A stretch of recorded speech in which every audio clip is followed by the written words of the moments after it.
Good morning po mga kapatid. It's time for our Sunday School. Pasensya na po kayo at hindi ko po kayo ngayon kasama sapagkat ako po ay speaker sa isa pong church sa Novaliches, Valenzuela.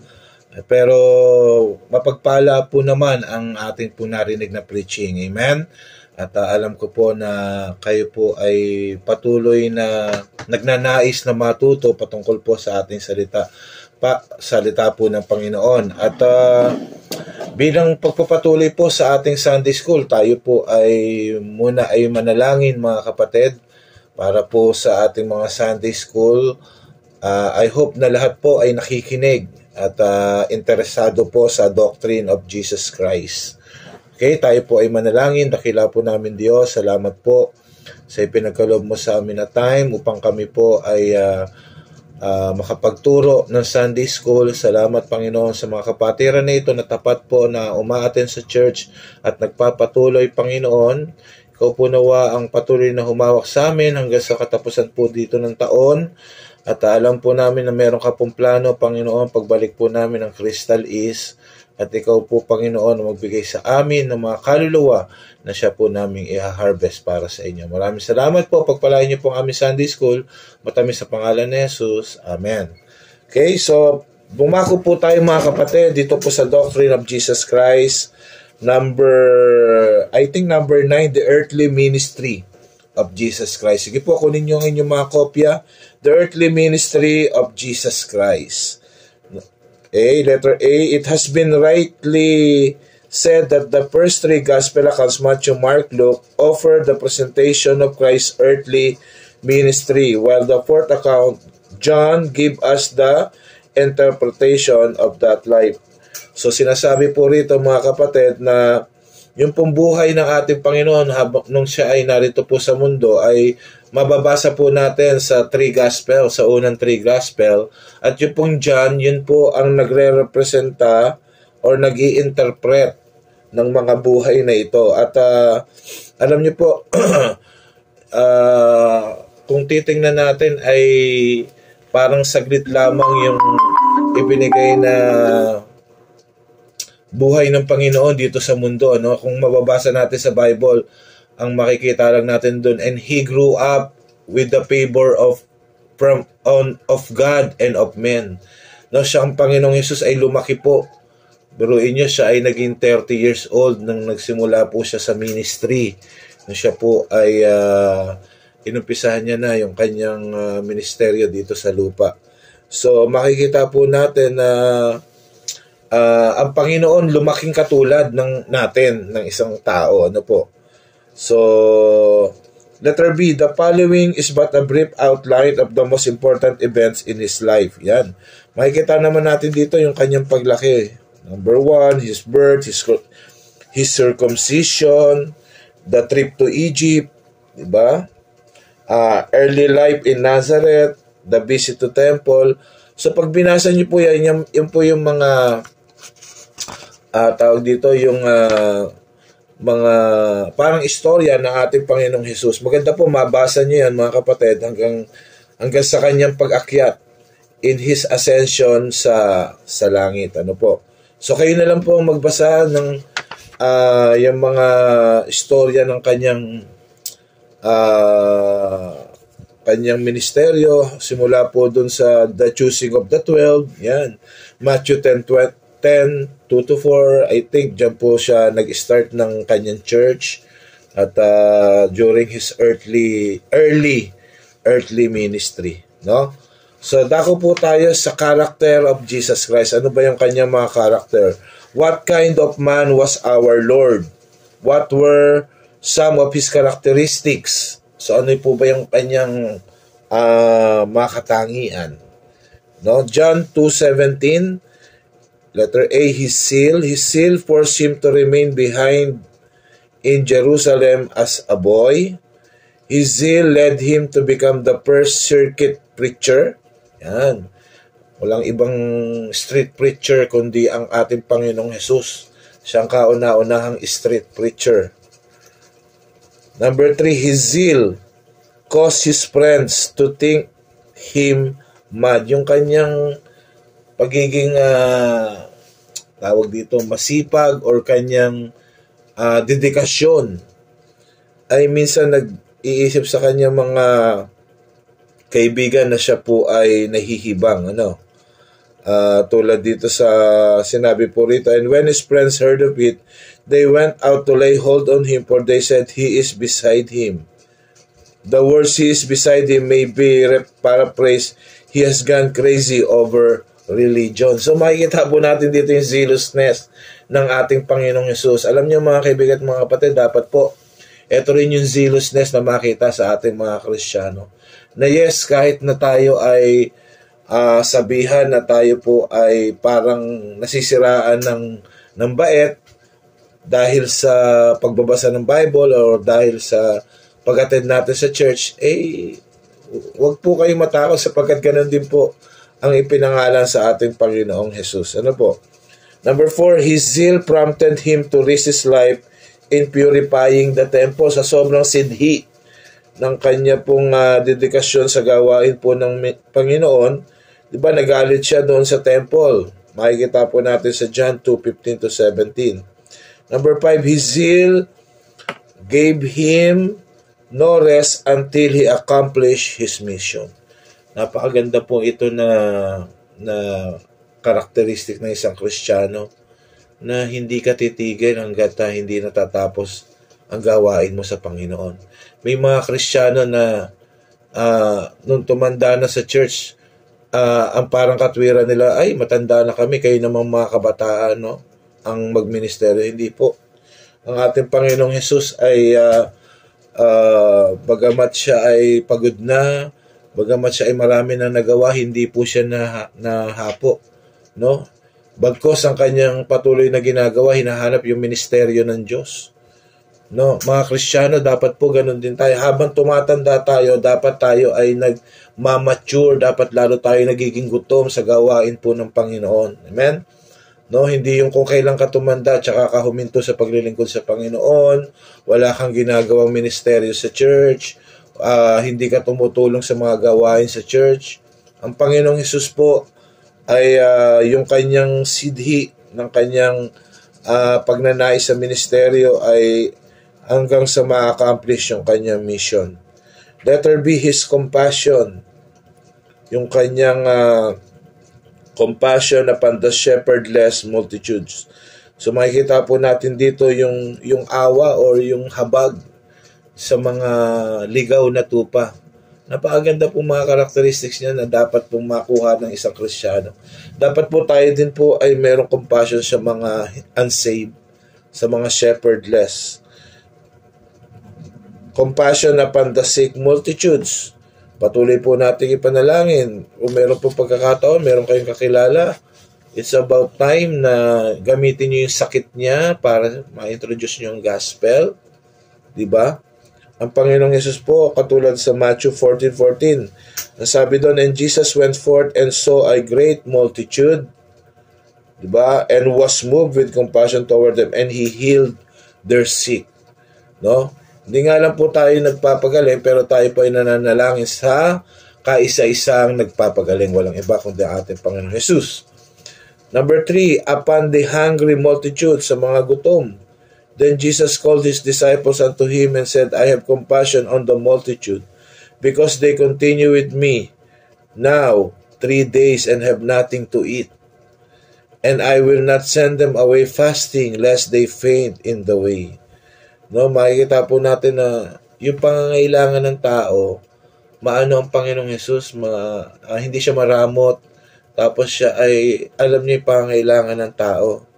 Mga kapatid, pagka ito ay na-acquire natin sa Panginoon, napakaganda po na maging sensitive tayo sa pangangailangan ng iba, lalo-lalo na po ng church, ng mga manggagawa, ng mga kapatiran, at iyan po ay isang virtue ng ating Panginoon. So, compassion upon the widow, upon a leper, upon a father, upon a demoniac. So, makikita natin na ang Panginoong Hesus engage po sa tao. Engage po sa kanyang tinuturuan. At mas maganda po maging character natin na we engage to people sapagkat gospel is a business for people and of the people. No, kaya magkaroon po tayo ng compassion sa kapwa natin. Letter C, His meekness and gentleness. Napakahirap po nito, pero ito po napakaganda rin na katangian ng Panginoong Hesus. In dealing with our infirmities. Minsan po pagka tayo po ay nagkakaroon ng hirap or ng pasakit, ay hindi na po tayo nagiging meek at hindi na po tayo nagiging gentle. Minsan kapag kagalit ka, kahit nasa church ka, no, magagalit ka kahit na ikaw ay magsisimba. Minsan ginagamit ni Satan na tool yung pagkagalit para hindi mawala ang espiritu mo sa simbahan. Mga kapatid, be careful na mangyari po sa inyo ito at ipakita ni Satan na kaya-kaya kanyang gamitin kahit ikaw ay nasa church. So, ibig po sabihin na dapat laging nasa atin ang meekness and gentleness ng Panginoon. Ano po? So, number 2, in washing the feet of the disciple. Makikita nyo yung kanyang meekness, yung kanyang kababaan sa paghuhugas o pagiging servant ng iba. Dapat po lagi natin gagawin na ang lahat ng bagay na ginagawa natin at tatandaan natin para sa Panginoon, hindi po para sa tao. So every time na ikaw ay magwawalis, kapatid, sa church, at by the way, nagpapasalamat po ako sa mga kapatiran na naglinis po nung Sabado. Ako po, pagka-uwi ko, sumakit po ang aking katawan. No? Kaya ako ay nagpahinga saglit at tsaka po ako gumawa ng message. Pero ramdam ko po yung pagod. No? Pero yung ating mga young people, ating mga adults na pumunta po, salamat po sa inyo. Your labor is not in vain in the Lord.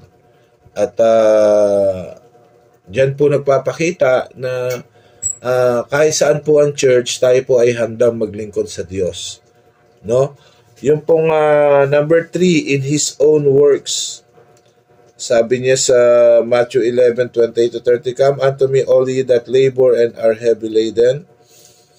In His own words, and I will give you rest. Take my yoke upon you and learn of me, for I am meek and lowly in heart. And ye shall find rest unto your soul, for my yoke is easy and my burden is light. So yung pong salita ng Panginoon ay it brings meekness and gentleness in His suffering and death. Alam mo, sa kabila po ng kanyang paghihirap at kanyang kamatayan ay nakuha pa rin po niya ang meekness and gentleness ng Panginoon. Hindi po siya nagwala, hindi siya nagalit, hindi siya nagmumura. Sapagkat siya ay dumaranas na ng hirap at siya po ay alam niya na siya po ay papako doon sa krus. Ngunit ito po ay siya ay naging parang maamong tupa at siya po ay nagpakumbaba. The third day, His courage, yung kanyang tapang, as seen is in hometown proclamation. Luke 4:16-30, during His first recorded sermon in Nazareth, He boldly pointed out Israel's historical unbelief. No? Siya ay nagpipreach sa mga sinagoga, siya ay nakikipagtalastasan sa mga priests, sa mga teachers. Makikita natin ng boldness. Yung ibang Kristiyano, wala na po nito eh. No? Wala na po yung tapang. Ang tapang na lang nila pagka against sila sa isang bagay. Pero yung pong boldness when it comes to the gospel of Christ, nawawala po sa atin. Yung boldness natin to preach the gospel of Christ, minsan hindi na natin ginagawa. Minsan ayaw natin na tayo ay mababawasan. Alam nyo, kasama doon sa boldness ay yung ikaw ay mahihirapan. Yung ikaw ay talaga baka para po sa Panginoon. Ganun po sa ministry, mga kapatid. Bilang Kristiyano, dapat ikaw ay nahihirapan. No, hindi naman sa ikaw ay parang gusto mo lagi nahihirapan, pero ang buhay po ng Kristiyano is a sacrifice. The life of a Christian is a life of sacrifice. Pag hindi ka nahihirapan o nawawalan sa ministry, kapatid, may mali sa'yo. May problema. Bakit? Kasi pagka hindi ka nagbigay sa Panginoon or nag-sacrifice sa Panginoon, paano ibabalik ng Panginoon sa iyo yung binigay mo? Diba? It is but a circle yan eh. Circulation. Magbibigay ka sa Panginoon, Panginoon ang magbabalik sa iyo. Kaya minsan nawawalan ka, kaya wala kang tawag dito yung hinang-hina ka sa pinansyal, hinang-hina ka sa pisikal. Bakit? Hindi ka kasi nagbibigay ng pisikal at pinansyal sa Panginoon. Paano may babalik sa iyo ng Panginoon? Yun pong ating mga sacrifices. Ano po? So, as seen in his two cleansings of the temple, makikita natin yung boldness niya dyan. Diba? Nung nililis niya yung temple, fearless ministry to a madman. Diba? Yung isang possess ng satanic strength. As seen in risking his life to raise Lazarus. Kita mo dyan yung tapang ng Panginoon, yung boldness niya. As seen in denouncing the wicked Pharisee, mga Pariseo, kaaway niya. No? Pero walang inuurungan po ang Panginoon. As seen in his approach to Calvary. Diba? Yung approach niya sa Calvary, alam natin na may hirapan siya. Sabi niya sa Gethsemane, let this cup pass from me. Pero sabi niya, nevertheless, Lord, not my will, but your will. Sabi niya, mga kaibigan, mga kapatid, dapat po malaman natin na ang Panginoon po ay matapang pagdating po sa kanyang kamatayan. No, tayo po bilang Kristiyano, dapat po matapang din tayo pagdating sa ating pong paghihirap para sa Panginoon. Yung pong kanyang letter E, His love. As a member of the Trinity, Christ naturally loves that which His Father loves.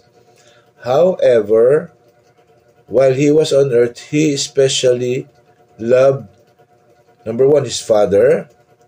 So, special po ito sa Kanya, His disciples, little children, mga bata, pinakita po ng Panginoon during His nung nandito siya sa lupa, na mahal niya yung mga kanyang disciple, yung mga bata, mahal din niya. A certain close friends, kanyang mga kaibigan, and the city of Jerusalem. Yan. So makikita po natin dyan na sa yung po pagmamahal ng Panginoon ay makikita natin yung boldness niya, na talagang sinasabi niya, mga kaibigan at mga kapatid. So, kayo po ba, mahal po ba ninyo ang Panginoon? Mga kapatid, mahal niyo po ba ang gawain ng Panginoon? Diba? Mahal niyo po ba ang inyong kaligtasan? Minsan po, alam niyo, yung pagmamahal dapat na ipuput natin into action. No? Dapat hindi lang po puro bukang bibig na ako po ay natutuwa na ganito. Dapat po ilagay din natin sa konteksto ng paggawa. Yung boldness sa paggawa, sa gawain ng Panginoon.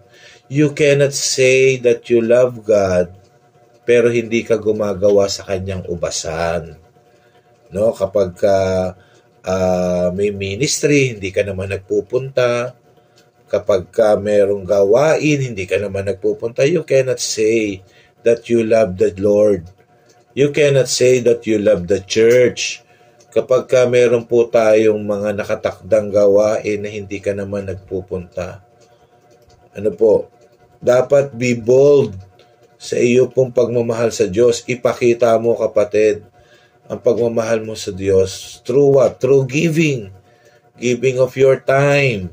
Giving of your talents. Minsan kakausapin ka ni Satanas, huwag ka na pumunta sa church, pagod ka. No. Dapat ang gawin mo, ikaw ay manalangin, magbihes at umattend. At ikaw ay tumulong sa church. Ikaw ay mag-minister sa church. Mag-ministry po tayo. Now, boldness in His love. Next, the biographers of Jesus Christ. I think this is number 10. The biographers of Jesus Christ. Ano ibig sabihin ng biographers? Yung tagapagsulat ng kanyang buhay. There were, of course, 4 human authors used by the Holy Spirit to describe Jesus' ministry. Each pictures him in a different light. Matthew, he prophesied the king, a lion-like prophetic. So ito po yung mga sumulat, yung 4 gospel, at kung ano yung sinabi doon sa mga gospel na yun, kung sino si Jesus Christ. Sa Matthew, Christ is like a lion. Ito ay written to the Jew, and siya po ay hari dito. Siya ay sinulat na bilang hari. Sa Mark naman, servant. So tatandaan nyo, Matthew is king. Pagdating naman sa Mark, kumambyo, binaba siya, naging servant. So doon naman sa Matthew, siya ay lion, dito naman ay ox. Kasi servant nga eh, di ba? Ang ox, yun ang ginagamit na tagapaghila ng pamatok. Okay? So, basahin nyo na lang po dyan. So, servant-like siya dyan. Sa Luke naman, tao. Yan. So, sa John, kung tao siya sa Luke, ano siya sa John? Diyos. Yan. So, balik-baliktad lang. Matthew is, siya ay king at lion. Pagdating naman sa Mark, siya ay ox. Siya ay servant and ox.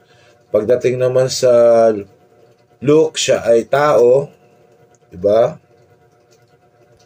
At pagdating siya dyan, siya ay mighty God. Yun lamang po yun, mga kapatid. Para pag nagbabasa kayo ng mga gospel ay maintindihan nyo kung paano siya ini-interpret ang Panginoon. Ito po, magandang topic. Etong number 11, I think, the kenosis. Divine emptying of Jesus Christ.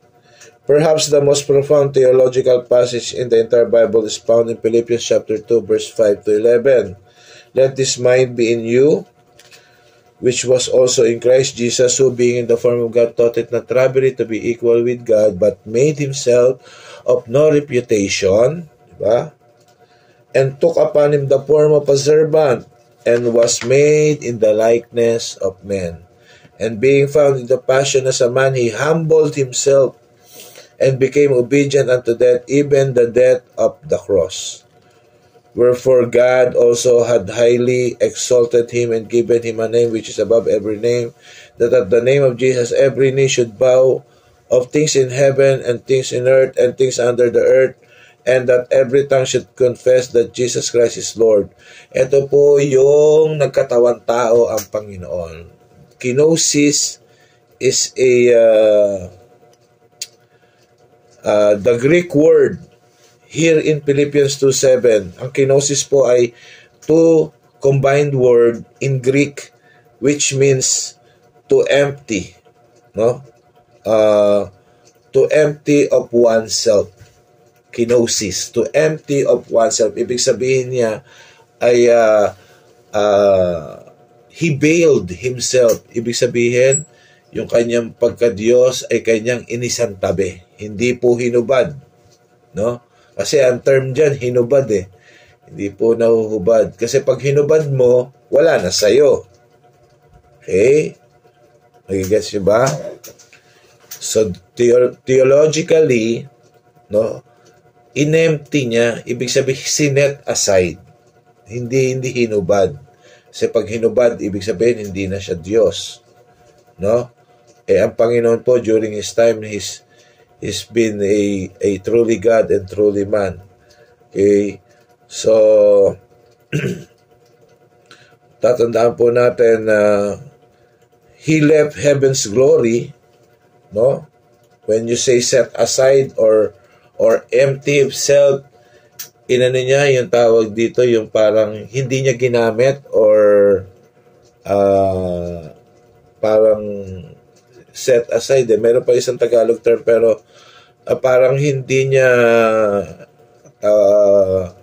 parang inisang tabi niya yung kanyang kapangyarihan, yung kanyang pagka-Diyos.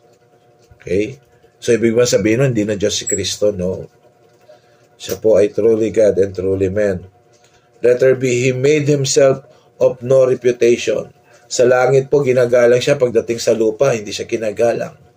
Yung reputation niya sa lupa, nawala. Bakit? Kasi hindi siya kilala ng mga tao. No? The Greek word here in Philippians 2:7 is kinu, which means to empty. To empty. Just what did Christ empty himself of? Saan niya in-empty yung kanyang sarili? Huwag na natin yung negative, yung positive na lang. He did for a while hide his heavenly fame in an earthly frame. Galing. No? Tanyag po ang Panginoon sa langit, pagdating sa lupa, baliwala siya. No, makikita doon natin yung emptying of himself. Diba?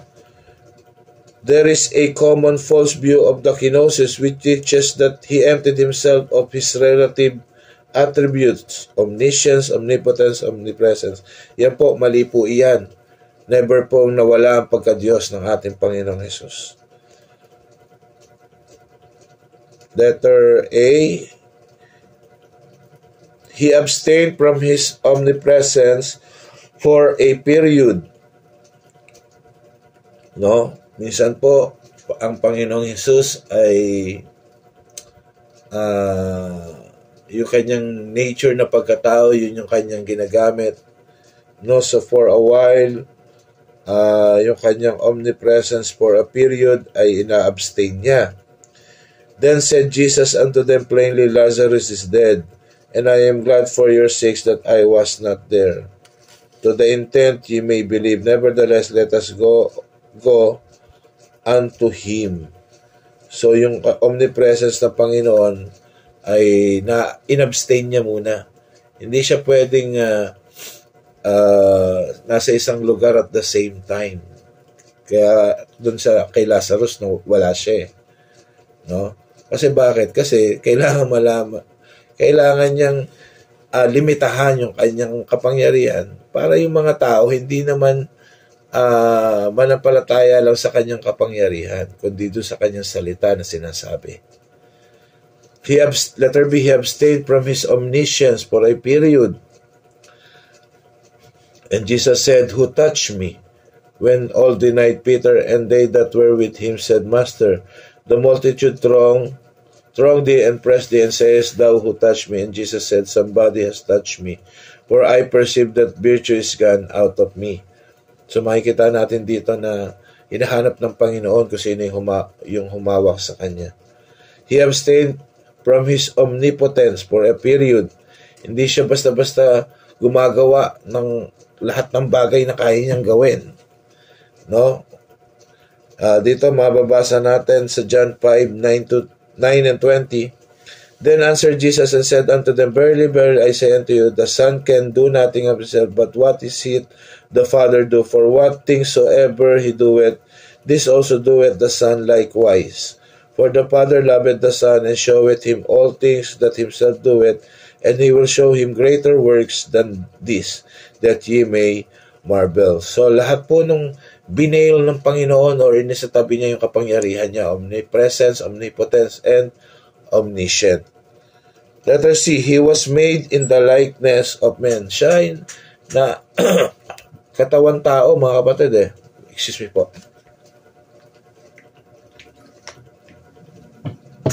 Ibig sabihin, sabi nga doon sa talata, ay siya ay talagang tunay na tao. So may mga bagay or limit siyang ginawa sa kanyang sarili para siya ay maging likeness of men. Ganito po yung doktrina niyan, mga kapatid. Dapat makita mo na ginawa lahat ng Diyos para sa isang taong katulad mo. Amen? Nakakahiya o nakaka-undeserved na malaman na ang Panginoong Hesus na Diyos ng lahat naging tao, nagkatawang tao para sa atin. Dapat makita mo, kapatid, yung sakripisyo ng Panginoon. Makita mo yung pagmamahal ng Panginoon sa iyo. Na yung doctrine of kenosis, okay? Kayo nga po, doctrine of kenosis. Yan. Kenosis. Ibig sabihin ng emptying of self. Ibig mong sabihin nun ay he bailed of his, yung kanyang pagkakatawan tao. Yun po yung doktrina na yon. Na ang Panginoon, na siya yung nagkatawang tao, hindi ibig sabihin na hindi na siya Diyos. No, nung nasa lupa po siya, siya ay tunay na Diyos at tunay na tao. Kaya lang siya ay nagpa-under or nagpa-submit sa kagustuhan ng Diyos Ama upang maisakatuparan po ang plano ng salvation. Amen? No? Kaligtasan po natin, mga kapatid. Letter D, He humbled Himself. That is, He submitted to authority, di ba? Ibigay ang kay Cesar, Ibigay ang sa Diyos. Ibig sabihin, during the authority sa mga government, siya po ay nagpasakop din. Letter E, He became obedient unto death. Yan po yung pagpapasubmit niya sa Diyos Ama. He died on a cross. Pagpapasubmit niya sa plano ng Ama. He has been highly exalted by the Father Himself.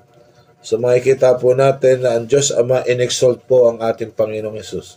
Now, ang Diyos po, tatandaan mo, hindi siya pwedeng mag-exalt nang hindi rin Diyos. Ano po? Ibig sabihin, iisa silang Diyos, pero yung persona ng kanyang anak ay kanyang ine-exalt sapagkat ang Diyos, ang Panginoong Hesus din po ay Diyos. Ano po? Letter H, He has been given a name, position and place authority above all other names. So, yung kanyang pangalan po ay itinaas din. And He will be universally acknowledged as Lord of all. So, yung pong doctrine of kenosis ay nagtuturo sa atin ng kanyang pagpapakumbaba, yung kanyang pagiging tao, pero nagtuturo din po ng exaltation ng kanyang pagka-Diyos. Okay? Exaltation ng kanyang pagka-Diyos. Now, last, the office of Jesus Christ. Nung nandito siya sa earth, the office of Jesus Christ. In the Old Testament, 3 great offices were created by God to meet the spiritual and material needs of His chosen people. These offices are, letter A, the prophet, an individual who represented God before man. Diba? A prophet exercise, yung mga propeta, Old Testament, pinili yan ng Diyos. Para anong gawin? Hindsight. He knew the secrets of the past. Moses wrote of man's creation, his fall, the universal flood, the other early event which transpired centuries before he himself was born in Egypt. No? So, ito po yung mga trabaho ng Panginoon nung the office of Jesus Christ, no? So, he was a prophet noong Old Testament. Insight, he knew the problems and need of the present. Prophets like Isaiah, Amos, Joel, Jeremiah, and others thundered out God's wrath against the sin and decay of their times. Foresight, he knew the secrets of the future. Daniel writes of the coming tribulation. So, ang Panginoong Hesus po ang mga nagbibigay niyan sa mga propeta. Letter B, the priest, an individual who represented man before God. Nandyan po yung qualification. Letter C, the king. Andyan din po yung qualification. So, ito pong mga offices na to ay ginagawa ng Panginoon sa atin during Old Testament times. So, siya po nagbibigay sa propeta ng mga hindsight, insight, foresight. Siya rin po ang priest.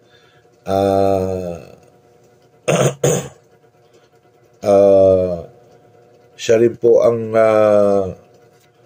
nag-represent not as a priest. And then letter C, the king, an individual who ruled for God. So, ito po yung mga offices na ginawa ng Panginoon para sa kanyang chosen people. Tatandaan po natin na ang Israel po ang chosen people at inalagaan po sila ng Panginoon through these offices, through these representation of Christ on earth. No? Representation of Christ on earth. As a prophet, as a priest, as a king. Sa New Testament naman, he fulfilled the office of the prophet.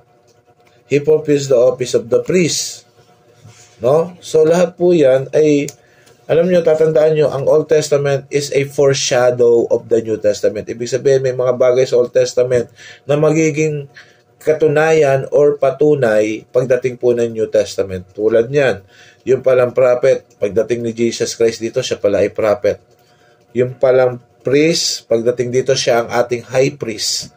So, pagdating, nagtalaga siya ng king ng Old Testament, pagdating pala sa New Testament, siya ang King of Kings. So, yun lamang po yun, mga kapatid. The office of Jesus Christ. Nung pagdating niya ng New Testament, ay lahat po yan pala ay kanya ding gagawin para po sa atin. Diba? So, look at the Deuteronomy 18 to 19. Diba? The office was predicted for him by Moses. No, ipinakita or inihula na po na ang Panginoong Hesus ay magiging propeta. Sa priest naman, he met the qualifications for the priest office. He was taken from among men. He was chosen by God. He was consecrated to God. At doon naman po sa king, ay he comes from the tribe of Judah. No, sa tribo, and comes from the seed of David. Yan. So, pinakita ko po last nung ating discipleship, yun pong genealogy ng Panginoong Hesus kay Mary tsaka kay Joseph. Lahat po yan ay galing kay David. Si Mary, I think, was from... Si Joseph ay kay Solomon eh. Yung isa pa, sino pa yung isang anak ni anak? Kalimutan ko tuloy. Doon naman galing si Mary. So, from the seed of David po talaga sila. So, dyan po muna tayo magtatapos, mga kapatid. At pagkatapos po niya, next week, pag-aaralan na po natin yung death of Jesus Christ. Mas exciting po ito sapagkat makikita natin kung ano nangyari sa kanya na siya po ay namatay na libing. No? So, salamat po mga kapatid sa inyong pagtsatsaga sa ating Sunday School. I hope na meron po kayong natutunan at meron po kayong mga bagay na napag-aralan. Ang gawin niyo po, pag kulang yung time natin dito, pag-aralan nyo sa bahay at pag may question po, PM lang kay Pastor, mag-text lang at tayo po ay mag-uusap.